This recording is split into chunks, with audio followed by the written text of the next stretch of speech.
விஜயோட புதுச்சேரியில மக்கள் சந்திப்பு கூட்டம், இதுக்கு பின்னாடி இருக்கும் அரசியல் என்ன? புதுச்சேரிய விஜய் சூஸ் பண்ணதுக்கான காரணம் என்ன? புதுச்சேரி முதலமைச்சரை சரமாரியா புகழ்ந்து தள்ளிட்டு தமிழக முதல்வருக்கு விஜய் கொடுக்கும் அந்த எச்சரிக்கை என்ன? விஜய் சொன்ன அந்த 2 வருஷம் 1977 1974 இந்த 2 வருஷத்தை மெயின்கோள் காட்டி புதுச்சேரிக்கு விஜய் சொல்லும் செய்தி என்ன? இதெல்லாம் தான் உற்று கவனிக்க போறோம். விஜய் பேசின அந்த 12 நிமிஷம் 51 செகண்ட்ல விஜய் பேசின அந்த முக்கியமான பேச்சுகள்ல முக்கியமா நம்ம நோட் பண்ணக்கூடிய சில விஷயங்களை தான் நம்ம பார்க்க போறோம். வந்த உடனே நன்றி சொல்லி விஜய் பேச்ச ஆரம்பிச்சதுக்கு அப்புறம் அவர் சொன்ன முக்கியமான 2 விஷயங்கள் என்ன அப்படின்னா, அங்க இருக்கும் மணக்குள விநாயகரையும் மாதா கோயிலையும் பத்தி பேசுறாரு. அது யூஸ்வலா நடக்குது. 2வது 30 வருஷமா என்னை தாக்கி பிடிச்சிருக்கும் ரசிகர்கள், அது வழக்கமா நடக்கிறது. பாரதியார்ல இருந்து பாரதிதாசன் வரைக்கும் புகழ்ந்து பேசுது, அது ரொம்ப இயல்பானது. அதுக்கப்புறம் அவர் பேச ஆரம்பிச்ச விஷயம் இருக்குல்ல, அது ரொம்ப உற்று கவனிக்கக்கூடிய விஷயம். 1974 புதுச்சேரியில் நடந்த சம்பவம். 1974 புதுச்சேரியில் என்ன நடந்துச்சு அப்படின்னா, 1977 தான் தமிழ்நாட்டுல வந்து எம்ஜிஆர் வந்து முதலமைச்சர் ஆக முடிஞ்சது.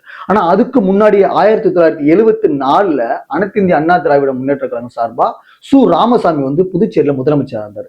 அதே மாதிரி புதுச்சேரியில 2026 நடக்கணும்னு சொல்லி விஜய் சொல்லும் அந்த செய்தி ரொம்ப முக்கியமானது. ஏன்னா 1977 தான் வந்து எம்ஜிஆர் வந்து தமிழகத்துல முதலமைச்சர். ஆனா அதுக்கு முன்னாடியே எம்ஜிஆர் மேல உள்ள ஈர்ப்புனால ராமசாமி வந்து புதுச்சேரியில வந்து முதலமைச்சர் ஆகிறார். அதுக்கப்புறம் விஜய் சொல்லக்கூடிய முக்கியமான ஒரு விஷயம் என்ன அப்படின்னா, புதுச்சேரி முதலமைச்சரை சரமாரியா புகழ்ந்து தள்ளியிருப்பாரு. ஆக்சுவலா இப்படி பெர்மிஷன் கொடுத்ததுக்கு ரொம்ப நன்றி, இப்படி ஒரு பாதுகாப்பு கொடுத்ததுக்கு ரொம்ப நன்றி, அடுத்த கட்சி வந்து கூட்டணி கட்சி இல்லாத ஒரு கட்சி வந்து இங்க பேசுறதுக்கு அலோவ் பண்ணதுக்கு ரொம்ப நன்றின்னு சொல்லி புகழ்ந்து தள்ளியிருப்பாரு.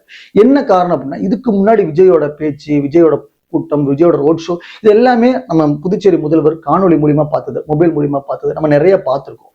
அதை மையமா வச்சுதான். அதுவும் இல்லாம தமிழ்நாட்டில் வந்து பர்மிஷனுக்கு வந்து இப்போ ஒரு கட்சிகள் ரோட் ஷோக்கோ பொதுக்கூட்டத்துக்கோ ஏகப்பட்ட ரூல்ஸ் அண்ட் ரெகுலேஷன்ஸ் இருக்கு. ஸோ அதை கம்பேர் பண்ணும்போது புதுச்சேரியில கொஞ்சம் கம்மியா இருக்கும் அப்படிங்கிறதுக்காக புதுச்சேரி சூஸ் பண்ணாரு.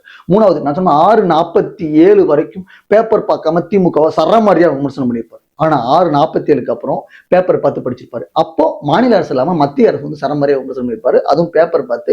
அதுவும் ரொம்ப பெருசா இல்ல. இப்போ வரைக்கும் புதுச்சேரியில எல்லா கட்சியும் எதிர்கட்சியும் வைக்கக்கூடிய மிகப்பெரிய குற்றச்சாட்டுன்னா, பார்க்கிங் வசதி இல்ல, கழிப்பட வசதி இல்ல, காரைக்கால மீனவர்களுக்கு இருக்கும் பிரச்சனை, இந்த மாதிரி 16 முறையா தீர்மானம் அனுப்பி இன்னைக்கு வரைக்கும் மாநில அந்தஸ்து கொடுக்காத பிரச்சனை சொல்லி இது மாதிரி யூஸ்வலா எதிர்கட்சிகள் பண்ணக்கூடிய விமர்சனம் தான் வச்சாரு. ஆனா அந்த 6:47க்கு முன்னாடி வரைக்கும் விஜய் வச்ச விமர்சனம் சரமாரி விமர்சனம், அது டைரக்டா திமுகவை அட்ராக்ட் பண்ணாரு. அதுவும் இல்லாம அவரு புதுச்சேரி முதலமைச்சருக்கு இன்னொரு செய்தி சொல்றதுன்னா, 1977 நடந்தது, 1974 நடந்தது, புதுச்சேரியிலும் நடக்கும் அப்படிங்கிற மாதிரி ஒரு சின்னதா ஒரு செக் வச்சிருக்காரு. அதுவும் இல்லாம புதுச்சேரியில் எப்படி பெர்மிஷன் வாங்கினாங்க அப்படின்னா, எல்லாருக்குமே தெரியும் புசி ஆனந்த் அங்க எம்எல்ஏவா எக்ஸ் எம்எல்ஏவா இருந்தாரு. அதுவும் இல்லாம ரீசெண்ட் டேஸ்ல வந்து தமிழ்நாட்டுல அவ்வளவு கெடுபிடி இருக்கும்போது புதுச்சேரியில புசி ஆனந்தோட கோட்டைனே சொல்லலாம். அவர் ஈஸியா போய் யாரை பார்த்தா வேலையாகும், யாரை பார்த்தா ஈஸியா நம்மளோட வேலை முடியும், இங்க வச்சா கரெக்டா இருக்குமா, இங்க போனா கூட்டம் கரெக்டா இருக்குமான்னு சொல்லி கரெக்டா சூஸ் பண்ணதுல வந்து புசி ஆனந்துக்கு வந்து புதுச்சேரி வந்து கை வந்த கலை. அதனால ஈஸியா பெர்மிஷன் வாங்கிட்டாங்க.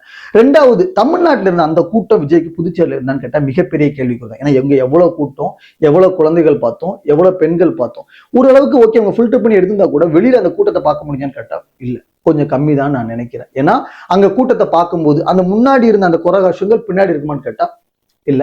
மொத்தமே 12 நிமிஷம் விஜய் பேசின அந்த பேச்சுல வந்து உற்று கவனிக்கக்கூடிய விஷயங்கள் அந்த 4-5 விஷயங்கள் மட்டும்தான். அதுவும் இல்லாம 2026 வந்து புதுச்சேரி மெயினா சூஸ் பண்ணதுக்கான காரணம் என்ன, இங்க தமிழ்நாட்டுல வந்து வெகுஜன மக்கள் இல்ல பல லட்சம் வாக்குகள் எடுத்தாதான் இங்க நம்மளால ஒரு எம்எல்ஏவே ஆக முடியும். ஆனா புதுச்சேரி அப்படி கிடையாது.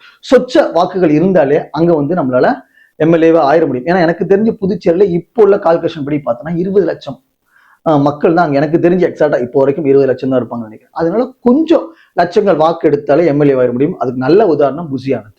ஸோ அதனால நம்மளால புதுச்சேரியில முதலமைச்சர் ஆக முடியாது, தமிழ்நாட்டிலேயும் முதலமைச்சர் ஆக முடியும். ஆனா 2 மாநிலத்திலையும் முடிஞ்ச அளவுக்கு எம்எல்ஏக்களை நம்மளால புஷ் பண்ணிட முடியும்னு சொல்லி விஜய் நம்புறாரு. அது சாத்தியமா அப்படிங்கிறது 2026 தான் பார்க்கணும். ஆனா தமிழ்நாட்டில் இருக்கிற மாதிரி கட்சிகள் போட்டியிடும் அங்க அவ்வளவு ப்ரெஷர் கொடுக்குமான்னு கேட்டா தெரியாது. ஏன்னா அந்த அளவுக்கு விஜய டைரக்டா அட்ராக்ட் பண்ற மாதிரியான கட்சிகள் அங்க இல்லை. ஏன்னா இப்ப வரைக்கும் அங்க ஆளுங்கட்சியோ கூட்டணி கட்சியா இருந்து அந்த கூட்டணி கட்சிகளுக்கு நிறைய குளறுபடிகள் அங்க இருக்கிறத நம்ம பார்த்துக்கிட்டு இருக்கோம். ரீசெண்ட் டேஸ்ல நிறைய பிரச்சனைகள் பார்த்துட்டு இருக்கோம். அதனால விஜய் புதுச்சேரியை டார்கெட் பண்ணியிருக்காரு. அந்த புதுச்சேரியோட டார்கெட் வந்து சக்சஸ் ஆகுமா அப்படிங்கிறத தொடர்ந்து பார்க்கலாம். அடுத்து விஜயோட டார்கெட் எந்த மாநிலம், எந்த மாவட்டம், என்ன பேச போகிறார் விஜய் அப்படிங்கிறத தொடர்ந்து பார்க்கலாம். நன்றி, வணக்கம்.